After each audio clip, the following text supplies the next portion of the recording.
Hi guys, welcome back, and this time around I'm bringing you SOUNDRHYME's flagship IEM. This is called the Prado, and it's part of a tour. This is actually a tour unit that's been going around, and I want to thank first of all Erling Kildal for having made this possible through his contact with Panan Audio and Mr. Shi there, and also SOUNDRHYME and their team themselves.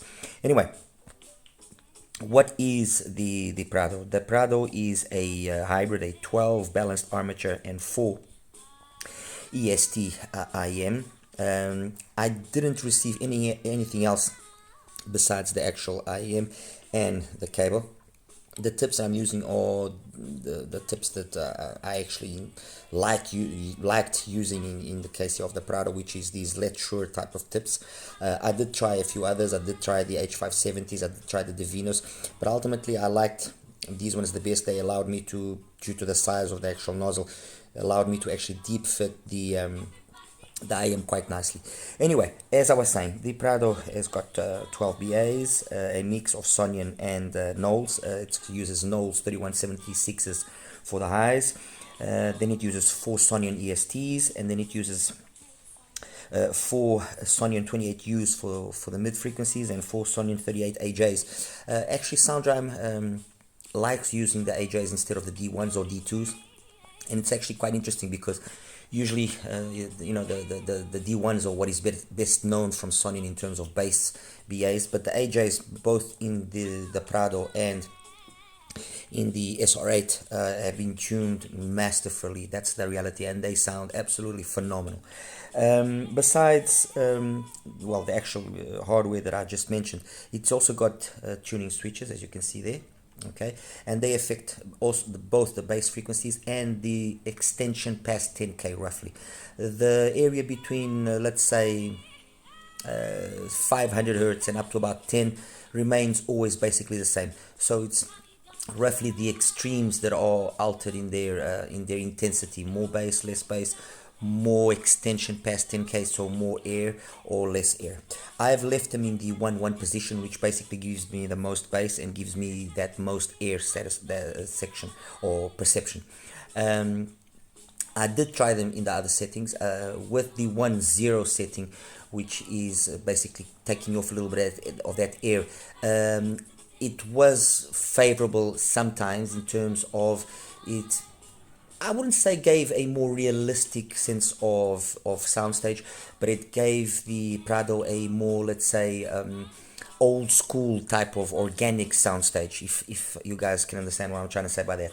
But ultimately with the ESTs, so with the second switch in the up position, it was where it came alive. And I mean, if you got ESTs, you want to know that you are hearing them there, right?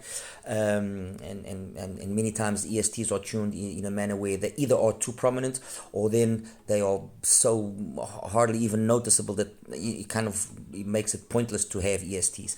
Anyway, that's just my opinion. The shell, it's a beautiful shell, resin shell. You can't really see anything inside. I mean, it's opaque. You can't really see anything inside. But it's a beautiful shell, very very classy in the way that it looks. Nothing over the top. It just looks very very nice, very very smart, very classy, very elegant. The cable is a stock cable. It reminds me of a cable that I've actually have from IVPIQ as well, which is the cable I've got there on the Butas tour. And again, I did try other cables out, and to be honest, I really didn't see a difference. This cable thing is always a very curious factor. Sometimes you might get a perception that there's a slight difference. Other times, or most of the times, you really don't get, and it's more of a placebo thing than anything. Now, the one thing, and I'm jumping ahead a little bit here, so please forgive me. Now, the one thing that I did notice did affect the SOUNDRHYME, and it's actually curious because a lot of SOUNDRHYME's products act in this manner, and I've seen a few other IEMs that are also affected by this fact. But SOUNDRHYME, for some reason, is one of the brands that seems to be the most affected by it, which is what source have you got connected to it. If I've got a Yuki, or if I've got the Cayenne RU7, or if I've got the TP50, or the latest TP35, I get one style of sound coming out of the Prado. If I use something like the Rose Elsa, with the ESS 9039, I get a different sound, and this well, when I show you the graphs, you will probably understand better what I'm trying to convey here. And the biggest difference that I did find was not only in how the bass quantity changes slightly from using these decks to this one, for example, but also how the higher frequency seems to be more stable, or more excuse me, more plateaued when using something like the Rose Elsa. I found this to be true not only here with the Prado, but especially with the SR8. With the SR8, it actually was quite significant how much that change, and even between some of these decks here that use the Cirrus Logic chips, the change is quite noticeable. I mean, it actually was an interesting experience, and one that, to be honest, I had seen happen before, but this time around, I got more involved in wanting to get a good perception of the Prado, and I just started trying more decks than usually I try, and I did find that somehow the sound changed. So I said to myself, hold on, let me just measure this and see if measuring wise I can actually see or notice a difference. And true enough, yes, there was a difference, and like I said, on the SR8, that difference was very, very significant. Anyway, this is an IM that costs $1,800, $1,799. So this is really big money, and and when you enter this sort of prices, obviously your expectations are going to be great. And I am a person that before, or in my earlier days of this hobby, I used to say that anything above $100 was an overkill. Was hindered by the law of diminishing returns. Over the time, I slowly increased that value, and I reached a point where I was saying that yes, okay, up to $500-$600, and then the law of diminishing return starts kicking in. I've now gone back very much to saying that $150 to $200 is like the bracket where most people will be more than happy with what those IEMs are capable of doing. The quality of the IEMs at that price, or up to that price, has become such over the last year and a half, that it's very difficult to start justifying anything above that, because the differences are going to be very, very minimal. And you then run more into those factors of how does this IM fit in your ear, how does that IM fit in your ear, what deck are you connecting it up to, does the deck play, is the deck affecting the actual IM's interaction with you or not. So to be more sensible, $200 I think is a price point where above that you at least I myself start having certain expectations that obviously grow as the prices increase. And for $1,800, the reality is this. I mean, we are talking basically Tansio Mirai Halo, which is one of my favorite hybrid BA and EST IEMs. I unfortunately don't have it because that unit was also a tour unit, so I'm not going to be talking too much about it because it doesn't make sense. I remember how it sounded and this and this and that. No, what I will say is that the Tansio Mirai Halo is a phenomenal IEM. And it did make an impression in my listening to and unfortunately it's a little bit out of my price league, otherwise I would buy it. And again, all of this to say that both these IEMs are IEMs that I feel that if the price had been slightly lower, well, slightly is an understatement, but it had been lower, they would have been significantly more successful. There would have been more units out there being sold, and more people would have been able to actually enjoy how good one and the other is. And I think, and I just want to get this thing of the price point right away straight away out of the point. When we say that this is $1,800 and we consider that the SR8, which uses in essence the same base BAs, and then it's which are the Sonyans, the 38 AJs, and then it uses Knowles for the rest of the stuff. It also uses the same Knowles high frequency BAs, the 31736s. It's in the mid frequencies that the four Sonyans are substituted by the 29689, the venerable 29689, and the 3265, the 30265. Sorry, but that's $749. So we are talking about a $1,000 price jump here. So I'll be very honest. Hardware wise, there is very, very little that justifies such a monumental jump in price, even considering that yes, we now have 4 ESTs and those are more expensive, and we are using Sonyan mid-range BAs which are probably more expensive than the 29689s and so on. I think that the Prado should have been priced at the very most $1,100. That's my honest opinion, and I mean, no offense both to obviously Penon, and no offense to SOUNDRHYME, but if this had been priced at $1,100, recommending this IM would be a completely different story, because sonically it's capable, but it's not an $1,800 capable IM, and this, what I've just said, applies as well to the Tansio Mirai Halo. The Tansio Mirai Halo should have been an IM at that very most to cost $1,100-$1,200 at the very most, not $2,000. And you might ask, oh, but Akros Tony, why are you being so hard with regards to the price? Very simple, because it's absolutely ridiculous the money that you are paying. It's as simple as that. It doesn't make sense to pay $2,000, $3,000, $4,000 for an IEM.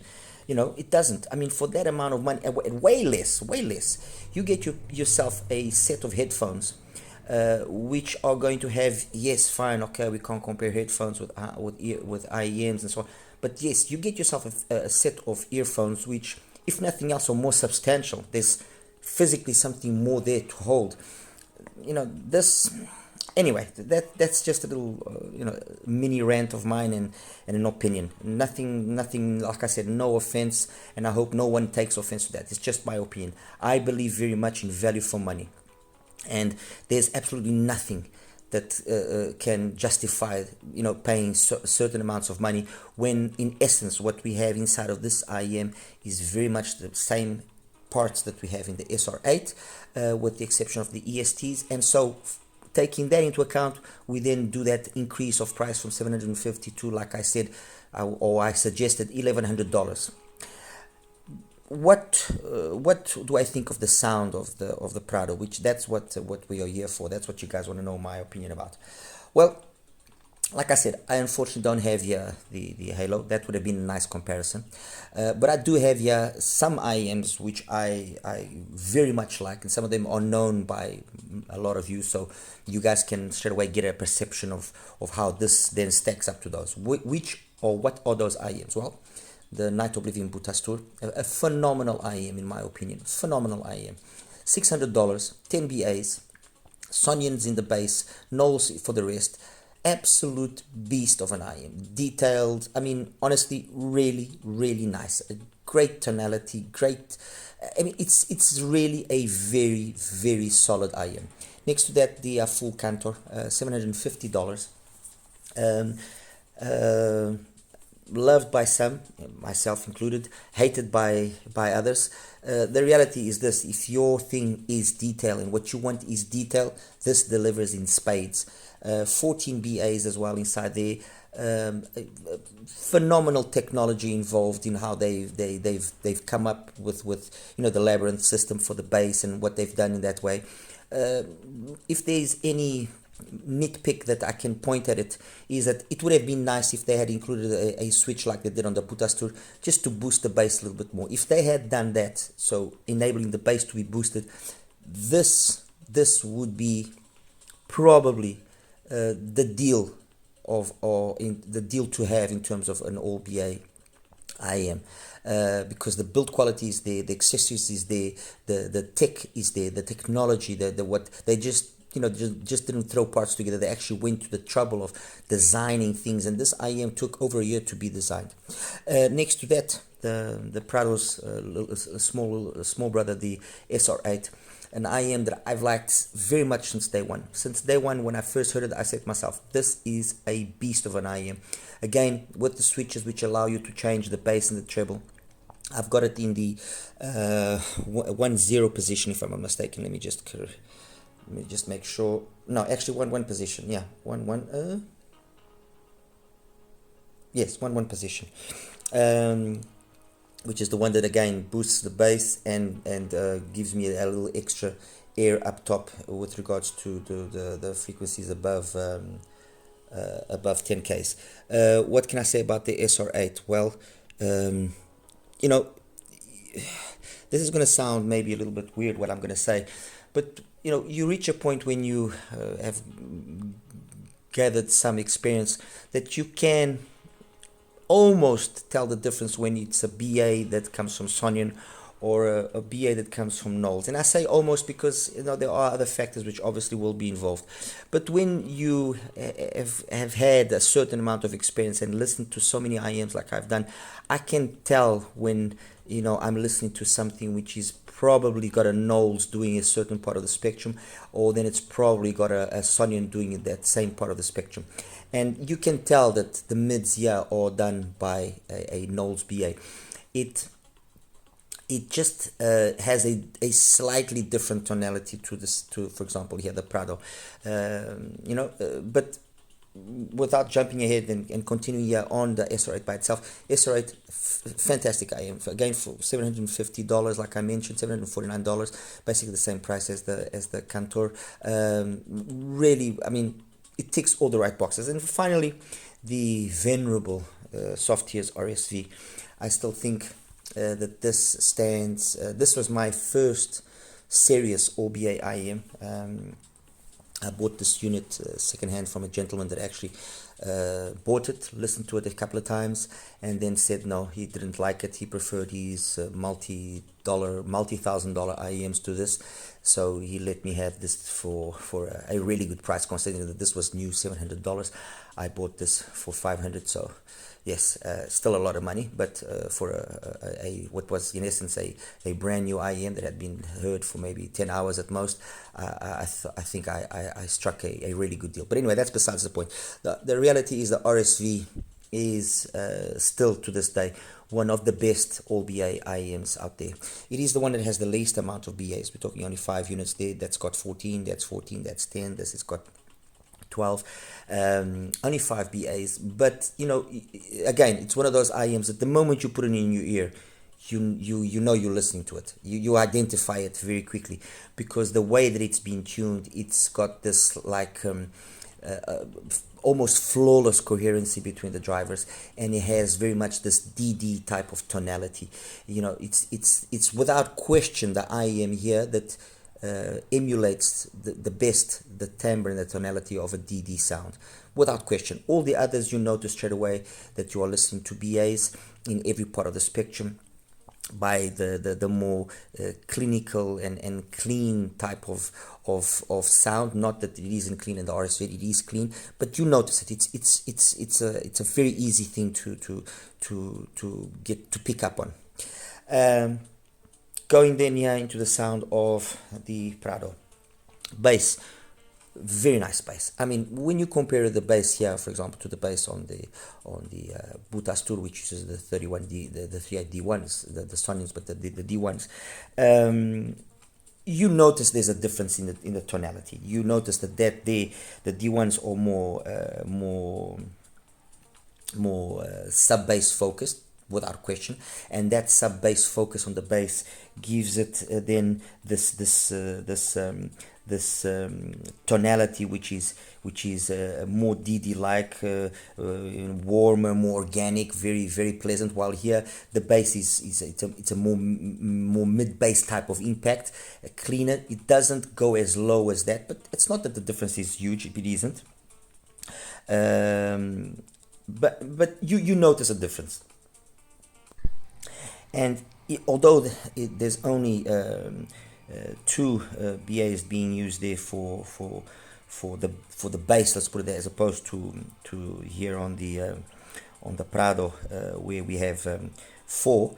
I personally, but this is me. I personally like the bass execution there, just a little extra, a little more. It's got that more richer type of tonality. Not detracting anything from the Prado, mind you, not detracting anything from the Prado. If you like a quicker bass, this will probably be ever so slightly quicker. Also, the fact that you have the ESTs do help to that effect, but this is a quicker, more clinical start-stop kind of bass. That is a more warmer, organic, perhaps more musical type of bass, but also very quick and dynamic. Okay. So based on the Prado is very nice. I mean, it's basically the same thing as on the SR8. Very nice, quick, dynamic bass, plenty of impact. Is capable of rumbling, but it's not where it's showing its real colors. Okay, transition into the mids, flawless, no bleed, no nothing. Obviously, I would. And I did prefer the bass being emphasized. If you don't emphasize the bass, it might be perhaps more audiophile correct, but it compounds a little bit more that leanness in terms of the weight of the bass. But in the position which I have, which is emphasizing the bass ever so slightly, yes, I like the bass on here very much, and it's the same as in the SR8. Very similar, the bass of these two.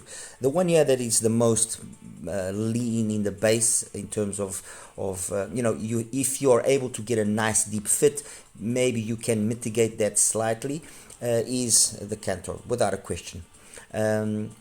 The RSV, it's got a bass very much like the Butastur, deeper, more sub-bass focused, with less impact. Okay, so these two are more similar in the bass. These two are again more similar in their type of bass, and this one is the leaner in terms of the bass. Mids. Going back to the mids are, in my opinion as well, very well executed, clean, detailed.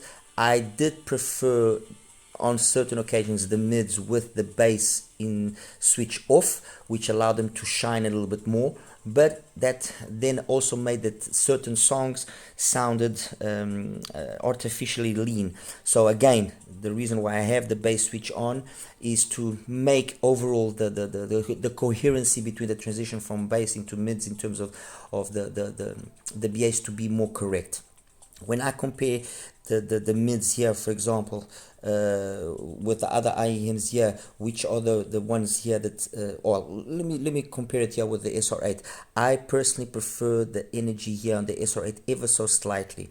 But having said what I said, that it will be dependent on what DAC you are using. If we are using the Rose LC, I would say that this will probably edge out the SR8. If we are using a Yuki or a TP50, I would say that the SR8 edges out the Prado. Okay.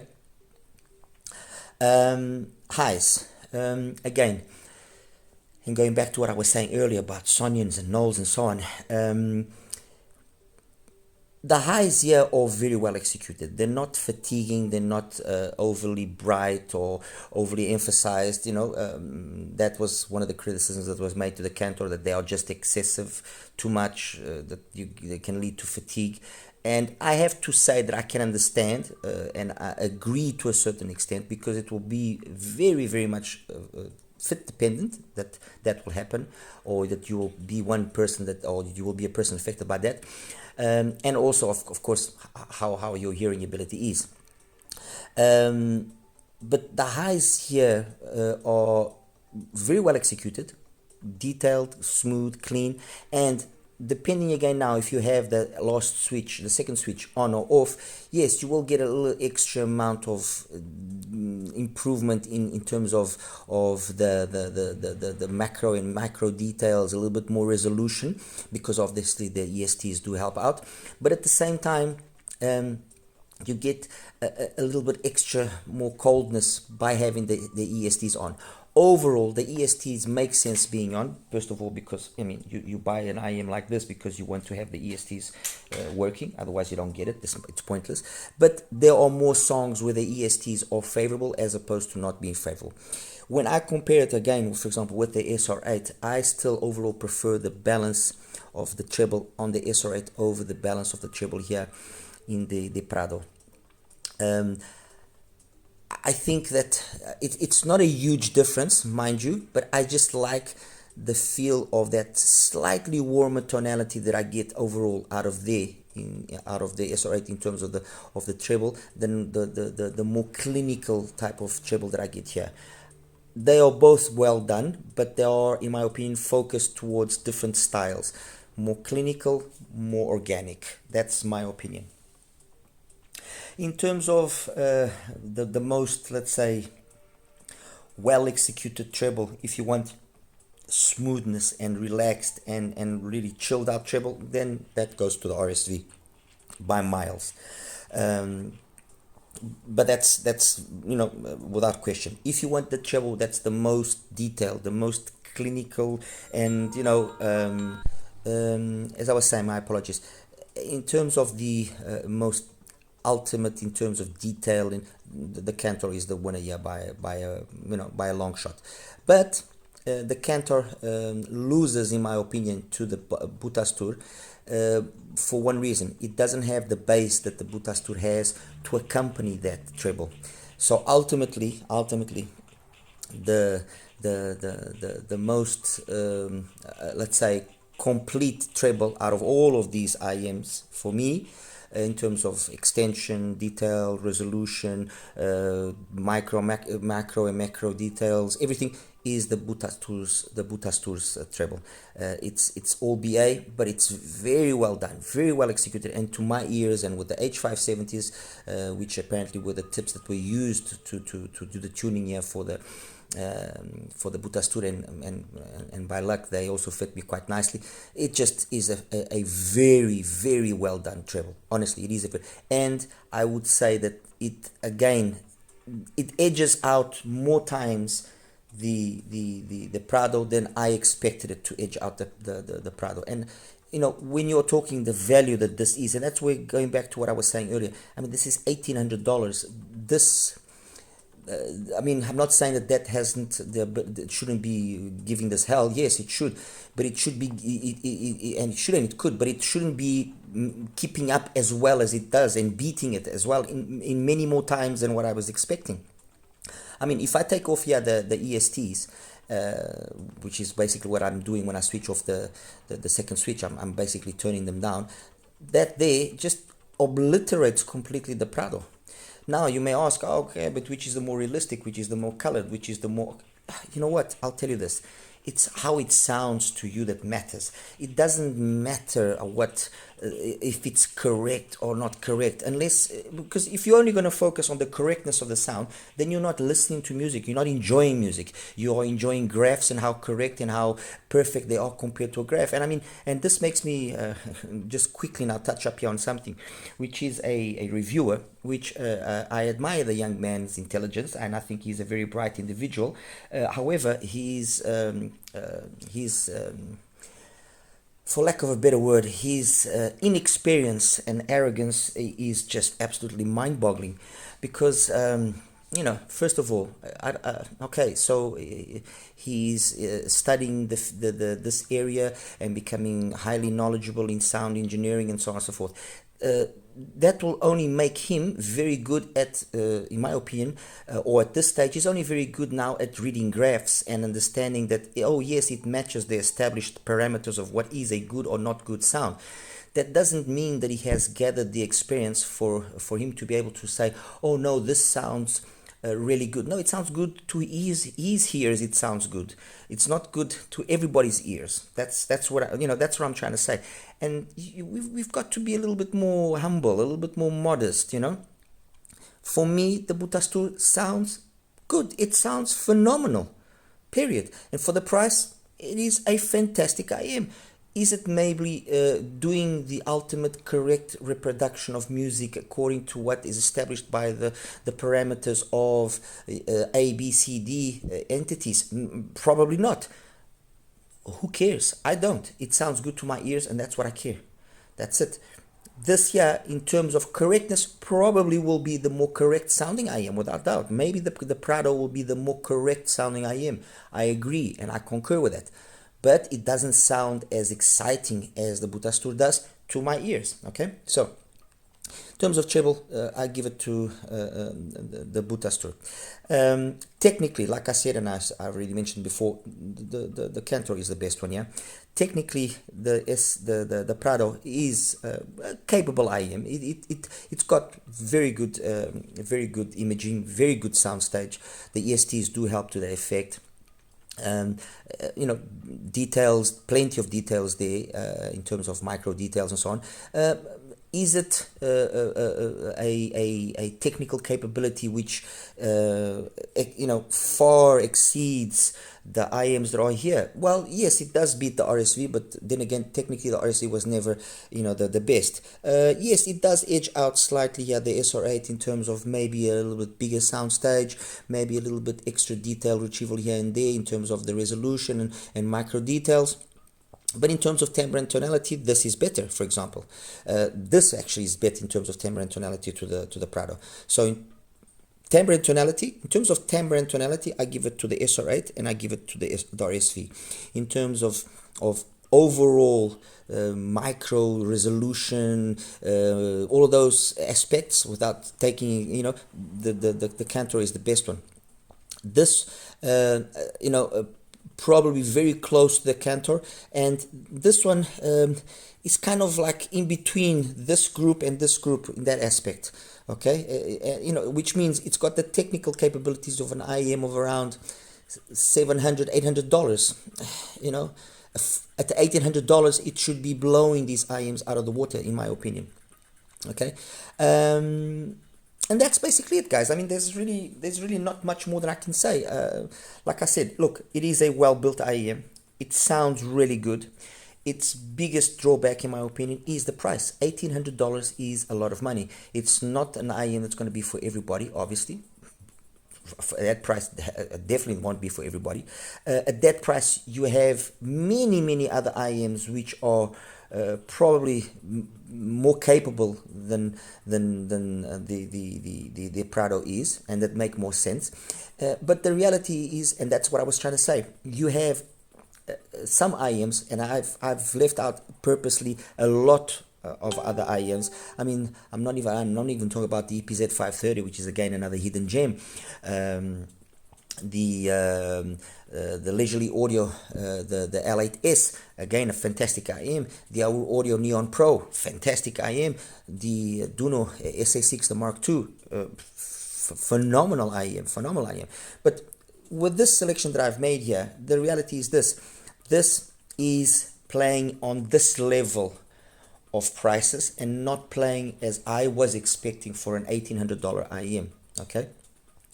The Butastur, when I compare it here with the Prado, the only thing that maybe you would say, okay, maybe the Prado is perhaps capable of being more correct sounding, if I'm looking for that correctness of sound, but it's not a huge difference, and maybe then a little bit more of mid-bass impact, but overall the sound, the fun, the engagement of the sound, the Butastur, in my opinion, is superior.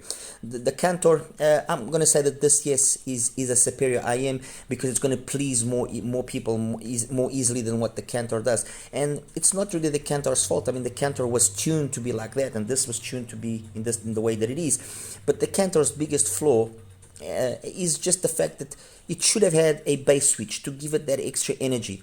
because with that extra energy in the bass, another 3-4 dBs in the bass, 5 dBs even, I think it could manage it because it's got so much energy in the mids, upper mids and treble. This thing, like I said earlier, would have been the go-to IEM, because in essence it's very much like the Butaster in terms of the mids and upper mids and treble, but it just lacks the bass to complement it properly. And when you listen to something which has got a little bit more bass energy, you notice that. If you're listening to something more simpler music, female vocal and so on and so forth, not really. Compared to the SR8, and however much it pains me to say this, I would take the SR8 over the Prado, honestly. What the Prado does better than the SR8 is not enough to justify this monumental price jump. If we were talking $1,100, then I would say, okay, I can consider the Prado a better IEM. I'm paying a little bit extra for the ESTs and what the ESTs bring to the equation, but okay, fine. For $1,800, definitely not. And compared to the RSV, look, volume aside, because obviously you know that this plays way louder. This has got more mid-bass impact. This is probably more fun to listen to the RSV.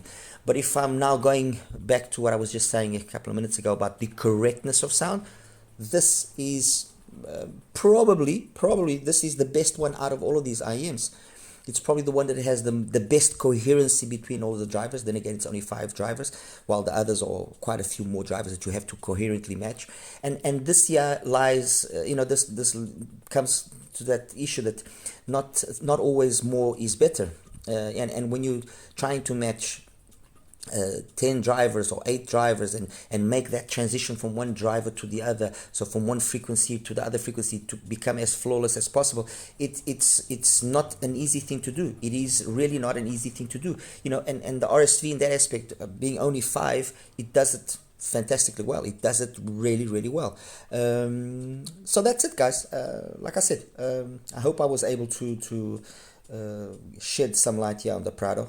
I hope no offense is taken by the powers that be of SOUNDRHYME and Panon, and well, I have to speak my mind. I have to say the truth, and that's what I'm trying to do. Be sincere and honest. This is a solid IEM, without a question, without a doubt. It is a solid IEM. But and I again don't want to seem like I'm trying to beat a dead horse. The price is just not on par with what I was expecting. For this, it just isn't.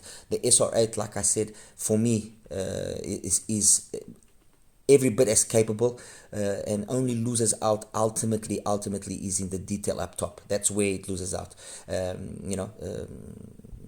That's it, guys. I'll show you now the graphs and we'll wrap it up. Hi guys, and welcome now to the graph section here for the SOUNDRHYME Prado. Anyway, this first graph that I'm showing you is with the switches both off and using the U key as the unit for measurement. As you can see, I mean, this is a very neutralish type of bass. We're talking about a bass gain of 83 to 88, so 4-5 dBs at most, 100 hertz, as you can see there. Nothing much, a very neutral type of sound. It's a nice sound, but a little bit on the lifeless, boring kind of sound. Still, nevertheless, having said that, it is more alive than the sound of the Cantor. Let's put it that way. This is the Cantor here. Let me just put it in black so you guys can see it better. This is the sound of the Cantor. I mean, it is super correct, super detailed, nothing wrong there, but it just lacks a little bit of this energy in the low mids and mid bass to give all the energy that it can provide and put forward up top. Give that energy the necessary, let's say, life. Okay, they are, I mean, irrespective of the fact that I find the Cantor very well tuned, and I like the tuning, and it satisfies me, and it's one of my favorite OBA IEMs. I can understand why people will find it a little bit boring, a little bit lifeless, and this is one of the reasons. But anyway, not wanting to jump ahead now here quickly, Let me just first show you the rest of the graphs for the Prado. This is with the switches in the 0 position. This is with the second switch on, so with the switch that gives a little bit extra amount of energy past 10k on. As you can see, basically everything maintains itself throughout the low mids, the mids, upper mids, and treble area. Okay, then this next one is reverting back to switching off the second switch. Okay, so that's second switch off. So it's basically got the same from 300 hertz up. It's exactly the same as with both switches off. We've just gained an extra 3-4 dBs here in the bass, which is again something that I said that, you know, a fool could have done for the Cantor, and with this extra little bit amount of energy there, it would have been you know, something else. And this is with both switches in the on position. So I've got maximum bass and maximum let's say extension. Still everything maintains itself within a nice window, so we're talking roughly 7-8 dBs for the bass. You know, it's a nice tune. That's the reality. It's a nice tune. Okay, it's inoffensive. There's no points of aggressiveness, nothing. You obviously can pick up on the fact that it's BAs, yes you do, but it is a nice tuning. There's no denying that. Okay, and this is how I listened to the Prado for the most time. This is with the Yuki, as I said, but I also measured it with the Rose LC, as I mentioned. And with the Rose LC, this is the graph that you get. With same switches, only thing I changed is the DAC. So I've lost a little bit of energy here in the bass. This part here of the the mids, upper mids, and treble basically the same, and I lost a little bit of energy up top. You know, think of it what you want. More prominent, this change is in the SOUNDRHYME, the SR8.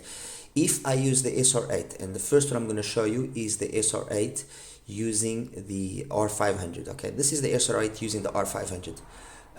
I mean, that's a nice graph there. That is a nice graph. Nothing that you can say again that is offensive or anything of the sort. If I compare it with the Prado using the Yuki, using the R500, which is this. Okay, I mean, very, very similar. You do notice, yes, that there's that extra amount of energy there on the part of the Prado, but overall very similar, very, very similar. You don't notice a difference there. Very equal. Low mids, and to a certain extent upper mids are about the same. I mean, really, very, very similar. No, nothing that can be really pointed. Now, when I go, let's go back here to just the SR8 with the R500 with the Rose LC. This is the SR8 with the Yuki. Okay, switches as well in both in the one position, the one position, the up position. And yes, you do notice a big difference in the bass. You notice it, and you do notice a big improvement in the upper mids and treble from one to the other. You notice it, and this is the setting that I liked the most to listen to the SR8. And when I take that setting and I compare it with the Prado, also using the Yuki, and also with the both switches on, which is this one here, if I'm not mistaken. So this is SR8 versus Prado using the same Yuki DAC dongle. This is how they stack up.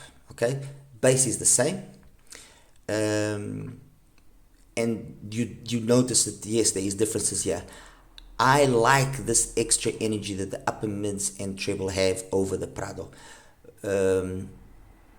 Again, you could argue the Prado is more correct sounding, but I like the extra energy here, and it overall confers to the SR8 a more musical, more satisfying tonality and timbre to my ears. Okay, to my ears, and I just find it more satisfying to listen to. That's it. It's as simple as that.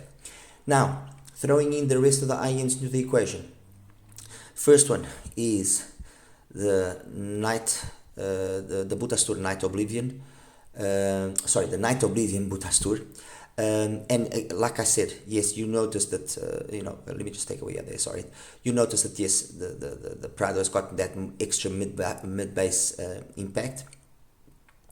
But the way that the Butastur does the mids, upper mids and treble, and then the extension is just so good, but so good that the overall tonality that you get is a more organic, more almost DD type of feel, like the one that you get on the RSV. Yes, you do notice obviously it's BAs, but it's that type of feeling that you get. It's not it's not such a cold clinical sound, but it's got a little extra amount of warmness by the main reason being you don't have this extra impact in terms of the mid bass and low mids on the part of the Butastur. I really like the sound of the Butastur. Next one, number 12. This is the Soft Hears RSV. Let me just change the color here. I'll make it red so it can be better seen. I think it's self-explanatory. Yes, it doesn't have that mid-bass impact, but it's the balance that is struck overall. It just gives it a very kind of DD-like presentation. Smooth, relaxed, unfatiguing. I mean, if you've listened to the RSV, you probably know what I'm saying. Yes, okay, technically, and the Prado is better, fun and engaging. The Prado is better.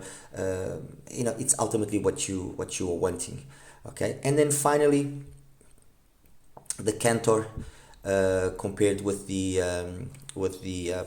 Prado. Yes, again, I will say, and I will concede that the Prado will be the most satisfying in terms of fun listening and so on, and the reason being it's this amount of mid bass that you have that just makes the sound more engaging and satisfying, while in the Cantor it's just excessive, the lack of energy that they've taken away. If they had given it just a little bit more, it would have been so much nicer. And it's actually quite interesting, because when you listen to the Prado without the switches on, so with both switches in the zero position, which is this one here, there the difference becomes slightly less, and then in that setting I would say that yes, the Cantor will probably be able to keep up better in terms of that slam. But even in this circumstance, the fact that we've got so much more energy here, between let's say 100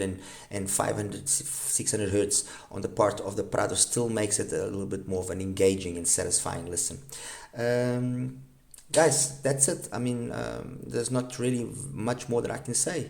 SOUNDRHYME Prado, I mean, it is a very nice IM. It is well tuned. It's well built. There's really nothing that I can point as a negative aspect to it. It does graph nice. It's got, let's say, the dips in the right places. And a nice amount of energy everywhere. But I don't know. When I look at it and I compare it to, let's say, just the SR8 by itself, I'm not going to even bother about the rest. I just find that the SR8 is a more sensible choice. It might not have the same perfect execution here, but it's just more. I mean, even if I take the SR8 using the Rose SLC DAC, even in this usage, where yes, I've lost a little bit of bass, and I've also lost a little of energy in the upper mids and treble. The fact that I'm able to get such a flat linear response out of the SR8, it still makes it ultimately a more sensible and engaging listen. I mean, seriously, if you guys have the opportunity, those of you that have the Rose SLC DAC, the one with the 9039 ESS DAC chip, and if you are able to get it, listen to the SR8. Listen then to the SR8 using a Yuki or something that uses a similar Cirrus Logic chip, like something like the TP50 will also be very almost identical to the Yuki. And I'm going to be sure that you will be impressed with the SR8. Definitely, you will be very impressed with the SR8's performance, because it does sound really good. And like I said, the $750 is a price which makes sense. It's there, you know. It's a value. I'm not gonna say value for money, but it's you getting what you're paying for. You know, it's solid. Well, in the case of the Prado, I don't know, guys. As always, like and subscribe. Any questions, please feel free to ask me, and I'll do my best to answer as quickly as possible. All right, you take care now. Bye bye.